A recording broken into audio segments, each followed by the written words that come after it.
This patient had right flank pain, hence imaging of the abdomen and pelvis was done to exclude appendicitis.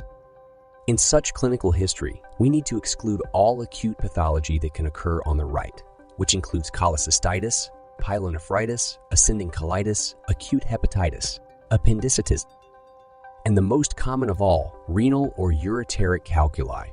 In this case, I can see mild hydrouretero nephrosis. Distally, a bright structure is seen causing obstruction in the distal ureter. This is a distal ureter calculus.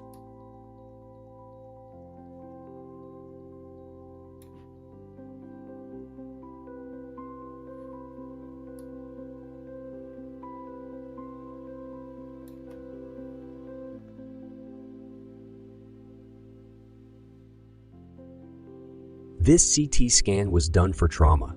The patient had a road traffic accident, so on these bone windows, as we scroll from the top, we can see that there's a fracture of the right scapula, which means the mechanism of injury is from the right side.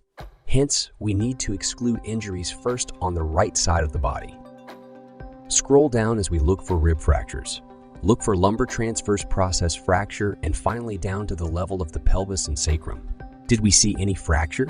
Change to bone windows and look very closely at the transverse processes of the lumbar vertebral bodies.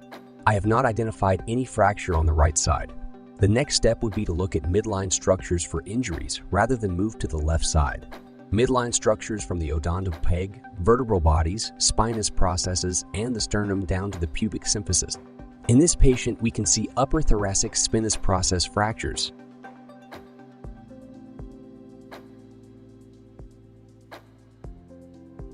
The CT scan was done for trauma. The patient had a road traffic accident. So on these bone windows, we can see that there is a fracture of the right clavicle, which means the mechanism of injury is from the right side. Hence, we need to exclude injuries first on the right side of the body.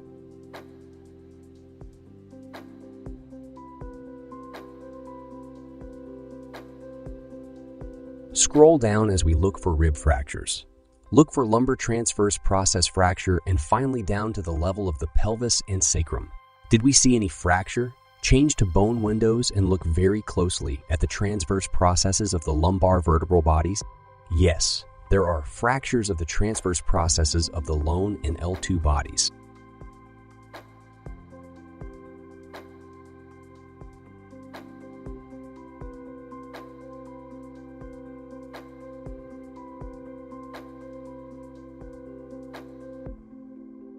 The CT head was done because the patient has loss of vision. Axial images show no infarct, no hemorrhage, and no hydrocephalus. Is there any acute finding? Loss of vision is pretty bad, isn't it?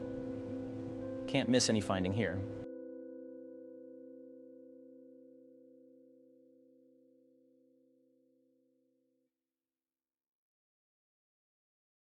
I see a bulky appearing pituitary fossa. The pituitary region is best seen on coronal and sagittal images. Indeed, there is a large pituitary tumor extending superiorly, compressing the optic chiasma. Very clear cause for vision loss.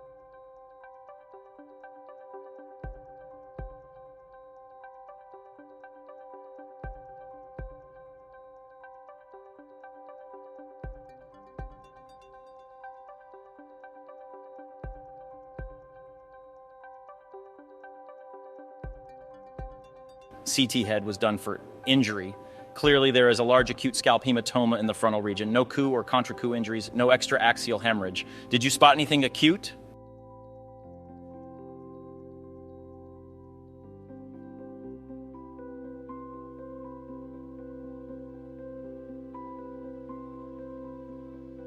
There's a bright spot in the right sylvian fissure. Look at all planes to confirm the subarachnoid bleed. The Hausenfeld value also confirms it is an acute hemorrhage.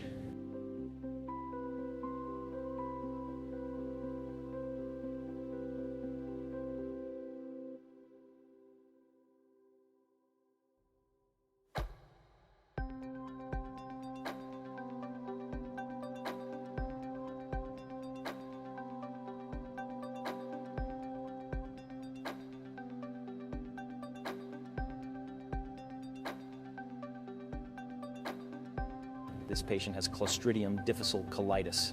The CT was done to exclude perforation. What do you see in the study? any abnormal finding? If we scroll down to the region of the sigmoid colon, there is some amount of inflammation. There is no bowel obstruction or ischemia. No pneumoperitoneum is seen. Is there any extraluminal collection? Did you spot it? If we look closely in the region of the sigmoid colon, there's a well-defined extraluminal collection. A fluid level is seen within, and it is seen in close proximity to the sigmoid, suggestive of a diverticular abscess, no fistula or abnormal tracts seen. It's pretty obvious that this abscess has been building up for a while. It's important not to miss this finding because only a radiologist can make this diagnosis. A multidisciplinary discussion about interventional drainage will be needed.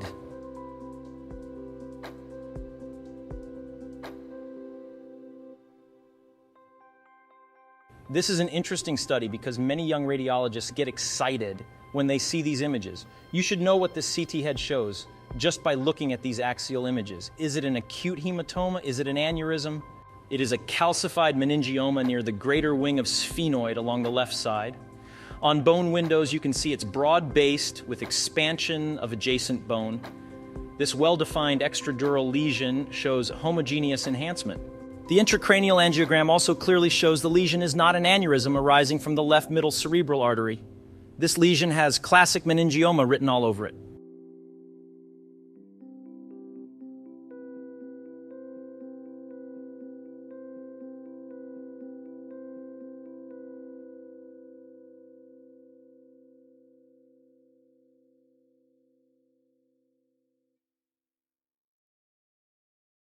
A 70-year-old had head injury and a CT head was done.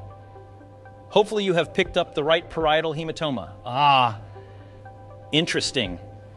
There is a left parietal acute hematoma as well. Are there acute calvarial fractures? Change to bone windows.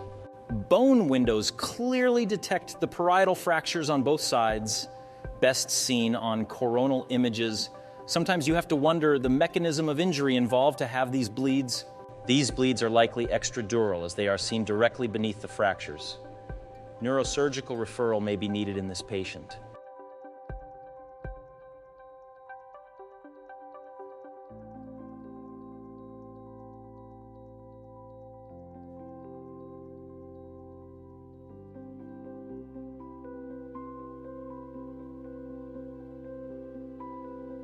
This infant had a head injury. There is significant scalp swelling in the left parietal region. Can we see an acute bleed? Here there is an acute extraaxial hemorrhage in the left parietal region. Next, we need to look for a calvarial fracture. Bone windows are great to detect fracture. There is a non-displaced fracture of the left parietal calvarium in this infant. Volume rendering is a fantastic tool to help detect fractures too. As we see in this volume rendered image of the skull, it's pretty clear to see a fracture, and it's well differentiated from normal calvarial sutures. Volume rendering can be used along with bone windowing to detect pediatric skull fractures.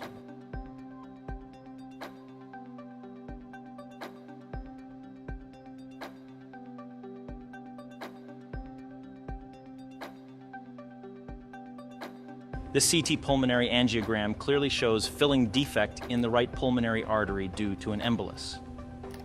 This embolus extends into the segmental branches of middle lobar and right lobar arteries. Easy to see and should not be missed. There is also a tiny filling defect in the left lower lobe artery. This is much harder to detect. It is easy to fall for the satisfaction of search error in radiology. Following a reporting template can help to avoid such errors.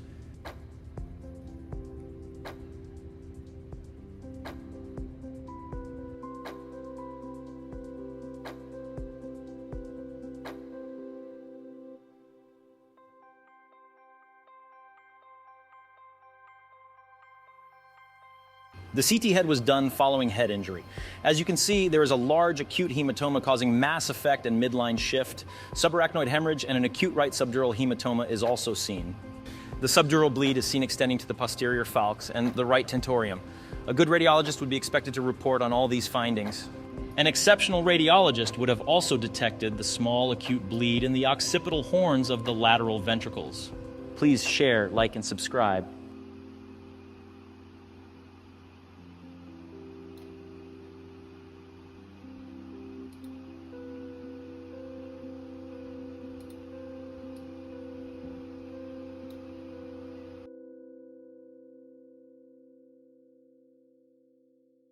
This CT head was done on a patient who has loss of vision. This shouldn't take much time to report. Clearly, there is an acute infarct in the left posterior cerebral artery territory. Also look for thrombus in the left posterior cerebral artery. This infarct is also most likely hemorrhagic. Age-related changes also seen in this CT head.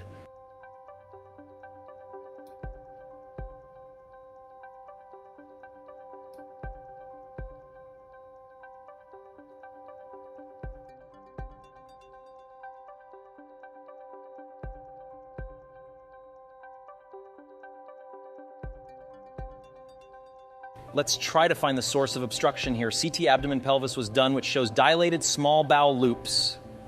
Whenever I see a stoma, I always look at this region for a source of obstruction. This patient has no stoma output. Can we see any zone of transition or obstruction at this region? Use all planes and try your best to identify any narrowing or kinking. Track the bowel proximal to any narrowing to see if there is any dilated bowel loops. Track the bowel proximal to any narrowing to see if there is any dilated bowel loops. Here, the narrowing is seen just proximal to the stoma opening. No other complications are noted. As this case demonstrates, it is easier to focus on the most likely source of obstruction rather than tracking each bowel loop. Hope this case was helpful. Please like, share, and subscribe.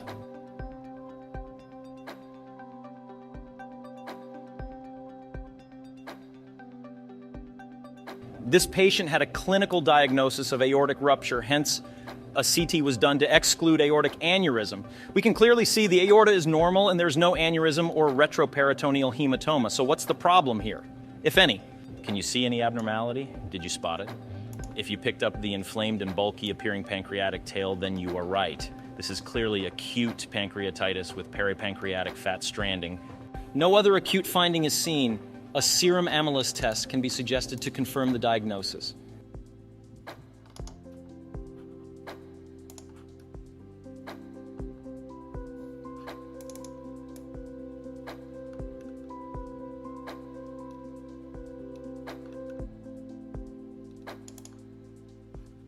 Looks like we have another case of bowel obstruction. I can see the transverse colon is collapsed, hence I'm going to start looking from above for the source of obstruction, starting from the gastroesophageal junction and going below. We can see the duodenum is dilated and fluid-filled, proximal jejunum is dilated, and all the way to the right, iliac fossa. A small area of transition or twist is seen, better seen on coronal images. This is clearly the site of obstruction. Distal ileum is collapsed. The large bowel is collapsed as well. No mass lesion was seen. No signs of pneumoperitoneum or bowel ischemia. Notice the patient has had a hysterectomy. Cause of obstruction in this patient is most likely due to adhesions, not uncommon in post-surgical patients.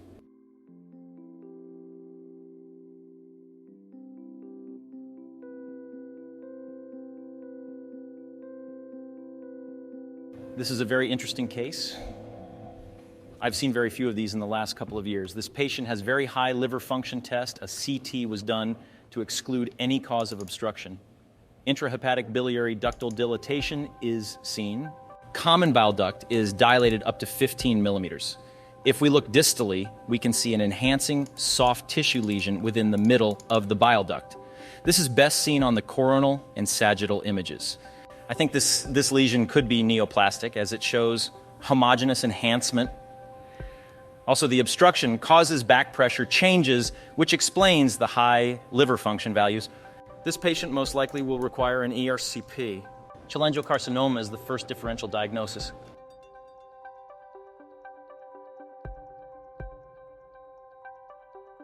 This patient has left leg pain. MRI of the lumbar spine was done, which clearly shows disc extrusion at L4, L5 level. There is sequestration as well. Comparison with prior study shows that this is a new finding. The extrusion is migrating inferiorly. Impingement on the traversing left L5 nerve root is clearly seen on axial images.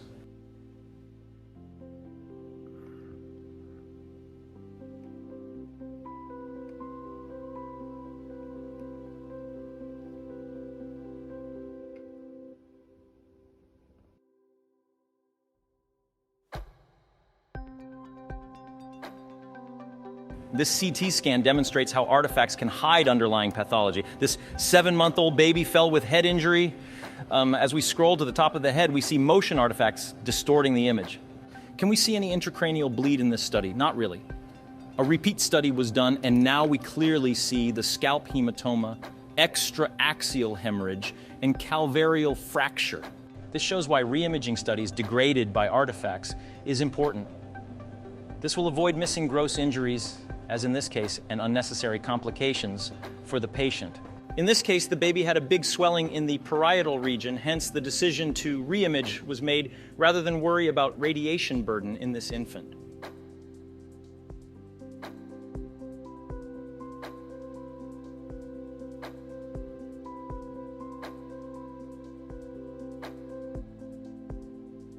This patient presented with bilateral hearing loss for a long period of time. MRI of the internal auditory meatus was done. No acoustic neuroma is seen. Bilateral cochleovestibule and semicircular canals appear unremarkable. Do you see anything abnormal in these images? The 7th and 8th nerves appear unremarkable. No abnormal vascular loops are noted. The width of the internal auditory canal is prominent or patulous on both sides. This is congenital. Other tubular anatomical structures that can be patulous include the esophagus, eustachian tube, and urethra.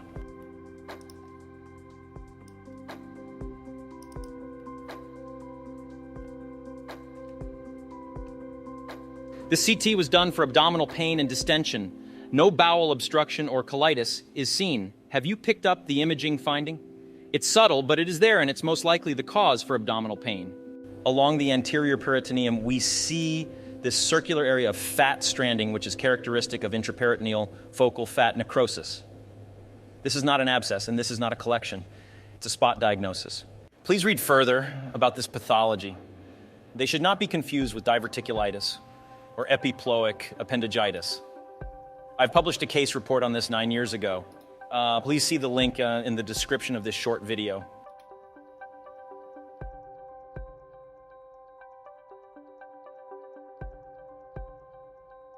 This CT head was done for head injury.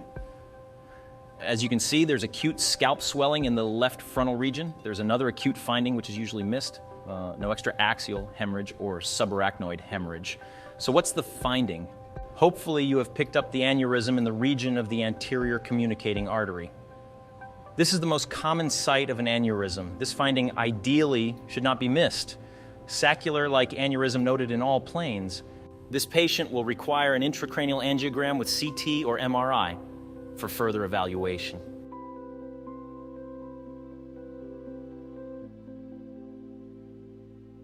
This MRI whole spine was done to assess the age of a known fracture. It's clearly seen on sagittal images. There is a severe anterior wedge compression fracture of T8 vertebral body.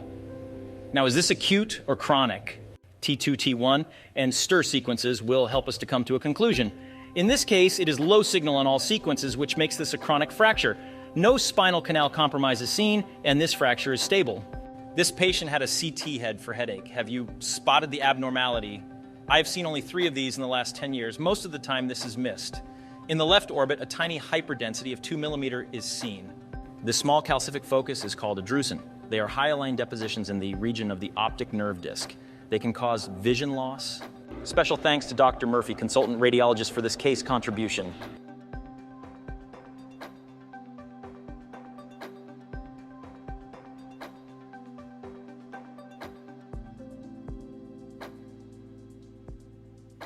This patient is having an MRI of the pituitary gland because of very high prolactin levels in the blood.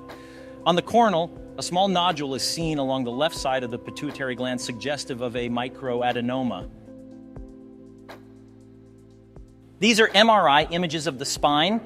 There is a bright lesion seen in the vertebral body on T1 and T2 weighted images. This same lesion shows low signal on fat suppressed sequences, which is characteristic of a hemangioma.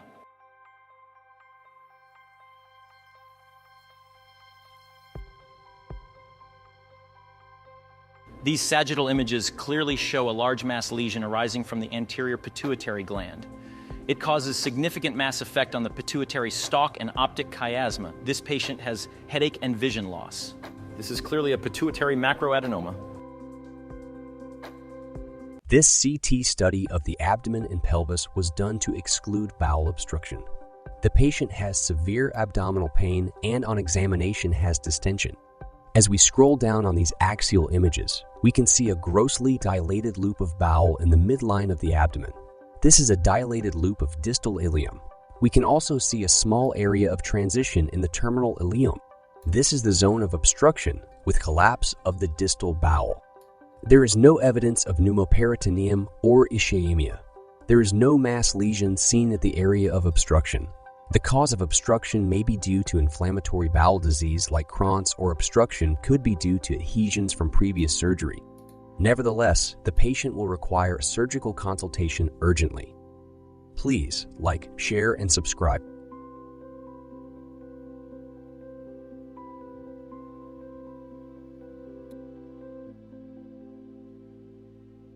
This CT was done to confirm appendicitis.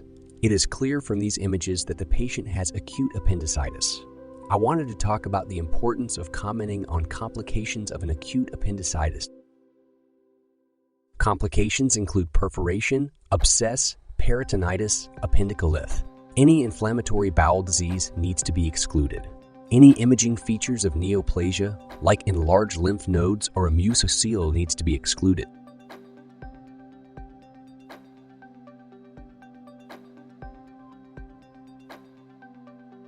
An Amiens hernia is when the appendix herniates through the inguinal canal. It would be also very helpful to the surgeon to include the position of the appendix in the radiology report. Here are some common locations of the appendix, which can help with your radiology report template. Please like, share, and subscribe. Coronal CT images of the abdomen show an inflamed gallbladder. Pericholecystic fat stranding seen and minimal pericholecystic fluid noted. The gallbladder wall is thickened.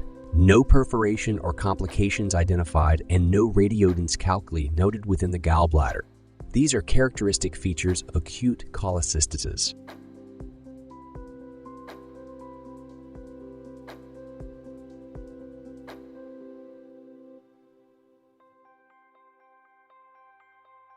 This CT abdomen and pelvis was done on a patient for right lower quadrant pain. Any appendicitis seen? We can see that the appendix appears unremarkable on these axial images. However, there is significant circumferential mucosal thickening of the terminal ileum, likely infective or inflammatory in etiology. These are also better seen on coronal images. Differential diagnosis includes Crohn's inflammatory disease.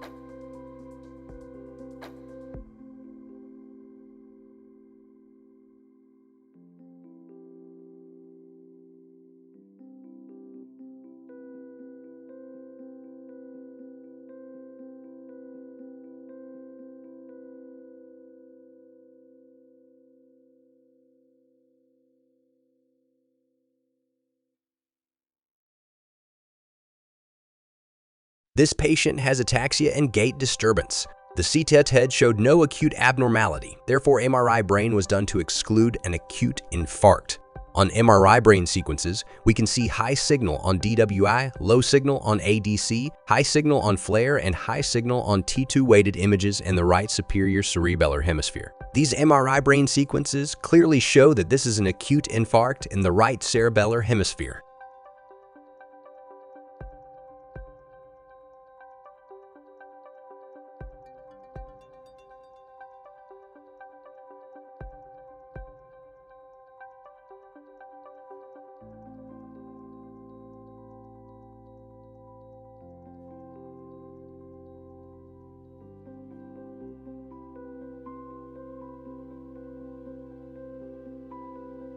This patient has left-sided weakness. The CT head showed no acute abnormality. Therefore, a MRI brain was done to exclude an acute infarct. On MRI brain sequences, we can see high signal on DWI, low signal on ADC, high signal on FLAIR, and high signal on T2 weighted images in the right thalamus. These MRI brain sequences clearly show that this is an acute infarct in the right thalamus, which correlates with left-sided weakness.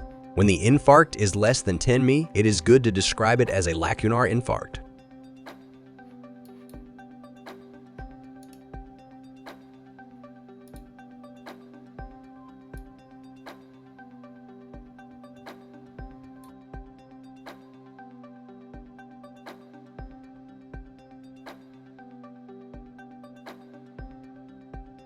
These are MRCP images in different patients done to study the biliary tree. All of these show filling defects in the distal common bile duct suggestive of calculus. Some are large and some small. All of them show varying degree of back pressure changes into the biliary system. These images clearly show that MRCP imaging technique can be very useful in detecting tiny calculi within the distal common bile duct. Distal portion of the common bile duct are usually hard to image with ultrasound.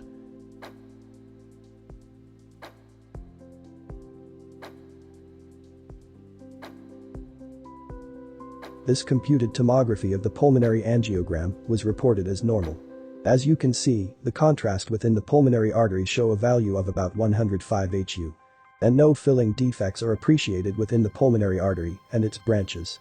The study was audited and the auditing radiologist flagged this as a discrepancy because not enough contrast was seen within the pulmonary arteries to exclude acute embolism. The study was repeated and now we can clearly see the embolus within the left pulmonary artery branch. Ideal pulmonary artery contrast HU value should be around 210. Please like, share and subscribe.